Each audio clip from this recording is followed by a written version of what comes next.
欢迎收看91年北京本地全职妈妈周末一家3口真实的一天 vlog。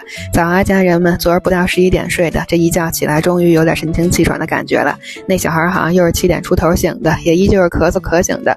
本来不想给他喝奶了，但是奶瘾上来了，非要喝，少来点得了，还是老一套，一睁眼就跟我说头疼肚子疼，但是精神依旧挺好，脑门子依旧也不热，也不知道到底是啥原因，这临近过年的可别再给我整幺蛾子了。给他俩把面包烤上，这玫瑰是挺不住了，垂头大脑的，可以换新的了，但是那束洋牡丹还坚挺好的，这是让我没想到的。正好我再买批新的，就该过年了。我解冻了一个白荞抹茶脆墩墩，我是比较喜欢这个口感，就是冻得硬邦邦的，跟冰激凌似的，但是里面还是脆脆的。这个白巧的稍微有点甜了，但对于我爱吃甜食的刚刚好，对于没那么喜欢巧克力的人来说可能会觉得有点腻，但是你配一杯咖啡就刚刚好了。吃完饭我都没挪窝，先把昨儿的视频配个音，正好想问问大家，如果我哪天特别忙来不及配音了，换个自带的音响，你们有意见吗？这大哥给讲了个2+7，就忍不住让我给他报数学班了，咱就是说到底能不能行啊？说下今儿的安排，一会儿我们仨还得去趟宜家，周五我爸妈来忘了，给他俩买个镜子，然后运过去。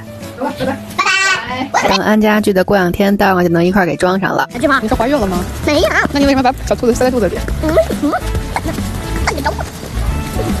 真变态！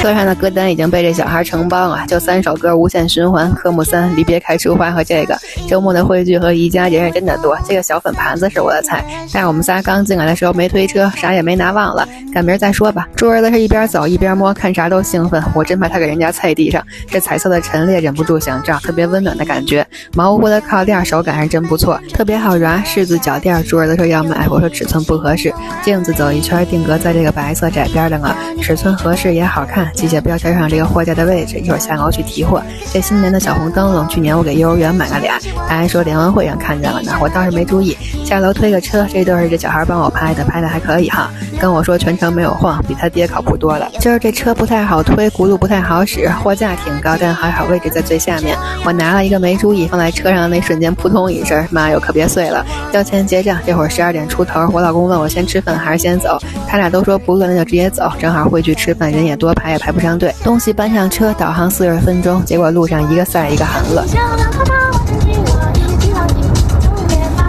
到地方在我妈那附近找了个春饼店，这上菜速度快的就是我前脚刚点完餐，后脚肉已经上桌了，一个肘子，春饼必备炒合菜和京酱肉丝，还有一个外婆菜炒鸡蛋。这会儿真饿了，1点多了，3人一顿狼吞虎咽，那小孩一人就干了2张，我卷了3张，好吃是好吃，量也是真的大，但是这油也是真大。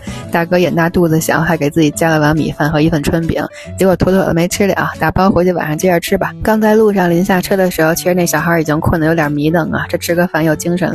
开到我妈这儿10分钟，猪儿子来过一次就认门了。我老公说上班忙，疑似还没来过呢。今儿没人，硬装也完事儿了，软装应该基本就在年后了。没怎么待着，出来临时起意说过个马路对面回学校溜达一圈带娃，他还没来过呢。刚进来还说今儿周末都不上课呢，结果一想哦不对，是都放假，彻底没人了。路过网球场，他被场边的捡球器吸引了，秒变小球童，就这几个球扔了捡，捡了扔的，愣是让他玩了20分钟。下午这会儿天特别好，感觉动一动都不用穿羽绒服了。玩累了就打道回府，先买了杯咖啡续个命。上车这小孩秒睡，我是睡不着，但也不能看手机，一低头晕车，所以只能干瞪眼了。4点多醒了，就直接送到爷爷奶奶家玩一会儿。行了，今儿到这儿吧，我要累死了，明儿见。